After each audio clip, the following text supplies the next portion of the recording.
तो दोस्तों आज के इस वीडियो में हम भिन्न का भाग करना सीखेंगे। भिन्न का भाग जिसको इंग्लिश में कहते हैं डिवीजन ऑफ फ्रैक्शन।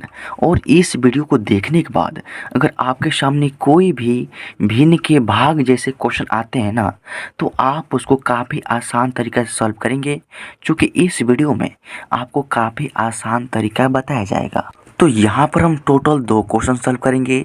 ये है हमारा पहला क्वेश्चन और ये है हमारा दूसरा नंबर क्वेश्चन। दोनों क्वेश्चन काफ़ी इंपॉर्टेंट है। तो चलिए सबसे पहले पहले क्वेश्चन को सॉल्व करना सीखते हैं काफ़ी आसान तरीका से। तो देखिए हमारा क्वेश्चन क्या है। तो हमारा क्वेश्चन यहाँ पर दिया गया है। देखिए क्वेश्चन कह रहा है कि 10/7 और भागा है 2/11। यानी 10/7, ये 10/7 क्या है? तो ये 10/7 जो है ना एक भिन्न है। क्यों है? क्योंकि भिन्न का रूप होता है P/Q और यह जो है P/Q के रूप में है, तो यह एक भिन्न है। और भिन्न में इस बाटा के ऊपर वाला जो नंबर होता है ना, इसको अंश बोलते हैं, और इस बाटा के नीचे वाला जो नंबर है ना, इसको हर बोलते हैं। तो अंश का मान 10 है और हर का मान 7 है। तो ये हमारा पहला भिन्न है और इसमें भाग करना है दूसरा भिन्न से, यानी 2/11 से। इसमें अंश का मान 2 है और हर का मान 11 है। तो अब देखिए भिन्न का भाग सॉल्व करने का नियम क्या होता है। तो नियम यही होता है कि सबसे पहला काम कि जो ये पहला भिन्न है ना, इसको जैसे का तैसे आपको नीचे में लिखना है। यानी 10/7 है ना, तो आपको यहाँ पर 10 और बाटा में 7 लिखना है। अब देखिए दूसरा स्टेप में क्या करना है कि ये जो भाग का चिन्ह है ना, यानी भिन्न के भाग सॉल्व करने का नियम यह होता है कि इस भाग के चिन्ह को आपको गुना में कन्वर्ट करना है। यानी जहाँ पर भाग का चिन्ह वहाँ पर करना है गुना। गुना हमने कर दिया। अब देखिए नियम क्या होता है कि जैसे ही भाग के चिन्ह को गुना में कन्वर्ट करो, उसके बाद इस भाग के बाद वाला जो भिन्न है ना, ये पलट जाएगा। यानी जो 2 ऊपर है नीचे आ जाएगा और जो 11 नीचे है ऊपर चला जाएगा। यानी 2/11 है ना, तो यहाँ पर आपका 11 और बाटा में यहाँ पर 2 आ जाएगा।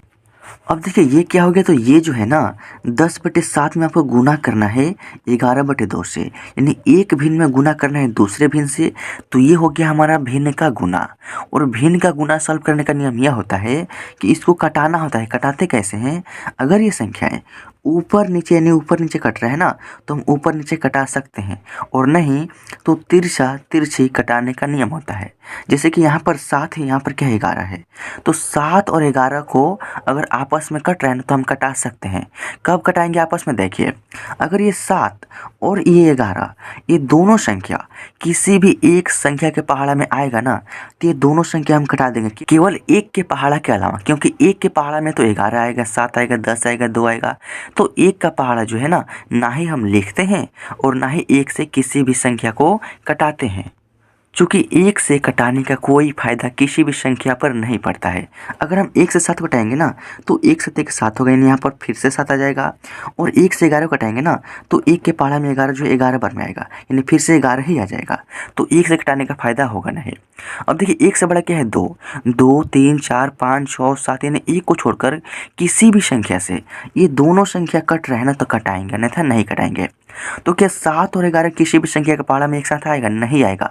अगर हम 7 से कटाएंगे ना, तो 7 के पहाड़ा में 7 है एक बार में, और 7 के पहाड़ा में 11 नहीं है, यानी ये 11 नहीं है, 7 आ रहा है। अगर 11 से कटाएंगे तो 11 के पहाड़ा में 11 एक बार में, और 11 के पहाड़ा में 7 नहीं है, यानी किसी भी एक संख्या के पहाड़ा में ये दोनों संख्या नहीं आएगा। तो ये जो है नहीं कटेगा, यही नियम होता है। तो अब देखिए यहाँ पर क्या है 10 और यहाँ पर तीसरे तीसरे में क्या है 2। तो क्या 2 और 10 कटेगा? हाँ कटेगा। क्यों कटेगा?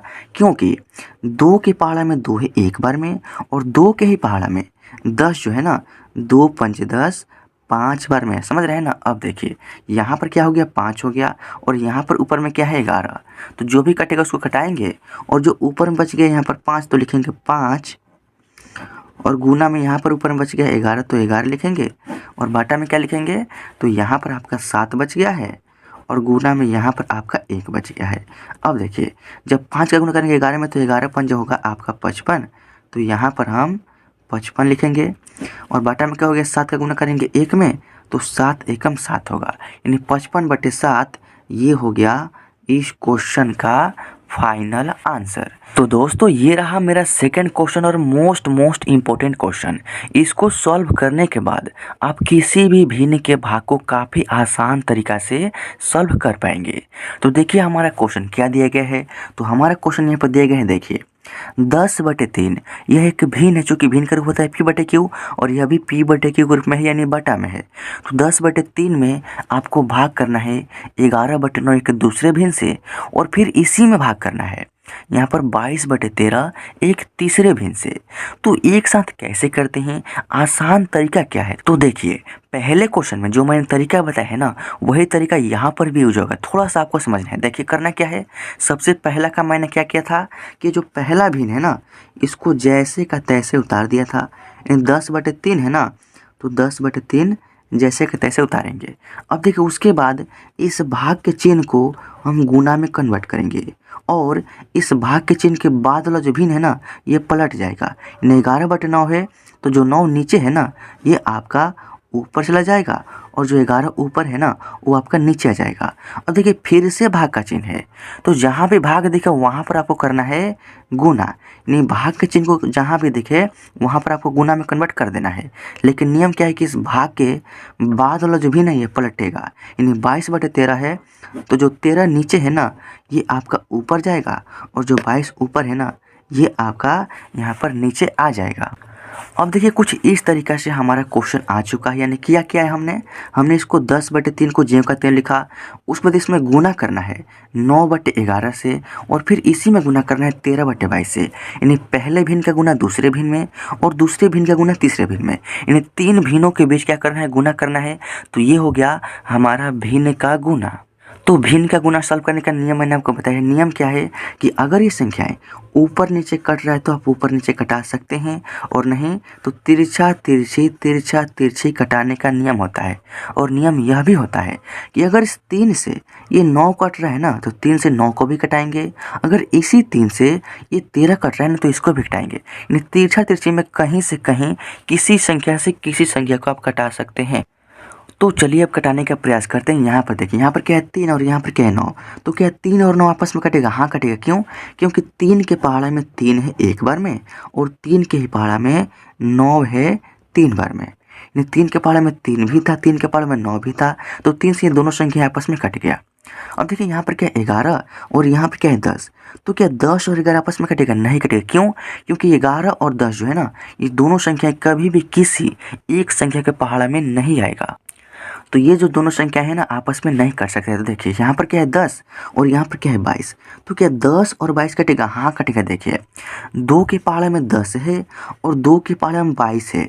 लेकिन आप कहेंगे कि 2 के पहाड़े में 22 कहाँ आता है? तो अगर आप 2 का पहाड़ा 11 बार पढ़ेगा ना, तो 2 11 होता है 22। यानी 11 दूना का 22 या 2 11 22 होता है। समझ रहे हैं ना?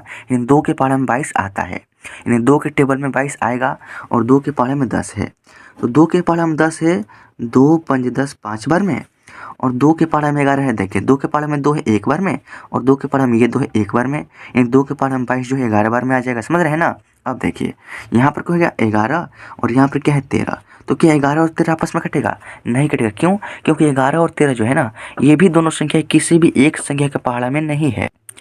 तो 11 और 13 भी आपस में नहीं कटेगा। तो क्या 3 और 11 कटेगा? यह भी नहीं कटेगा, क्योंकि यह भी किसी भी एक संख्या के पहाड़े में 3 और 11 एक साथ नहीं आएगा। क्यों नहीं आएगा? देखिए अगर 3 से कटाएंगे ना, तो 3 के पहाड़े में 3 तो है एक बार में, लेकिन 3 के पहाड़ा पढ़िए, क्या 3 के पहाड़े में 11 है? नहीं है।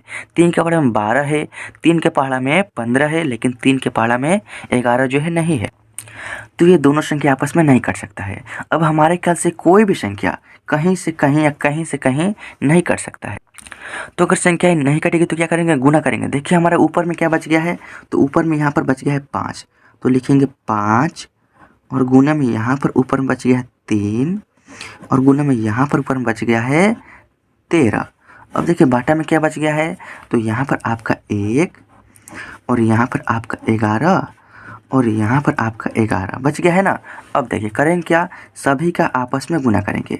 इस 5 का गुना करेंगे 3 में ना, तो 5 तिहाई का हो जाएगा आपका 15 और गुना में क्या है यहाँ पर 13, तो गुना में 13 लिखेंगे। बाटा में क्या है, देखिए जब 1 का गुना करेंगे 11 में ना, तो आपका हो जाएगा 11 और गुना में ये वाला 11 यहाँ पर लिख देंगे। समझ रहे हैं ना? अब देखिए आपको करना क्या है, 15 का गुना करना है 13 में।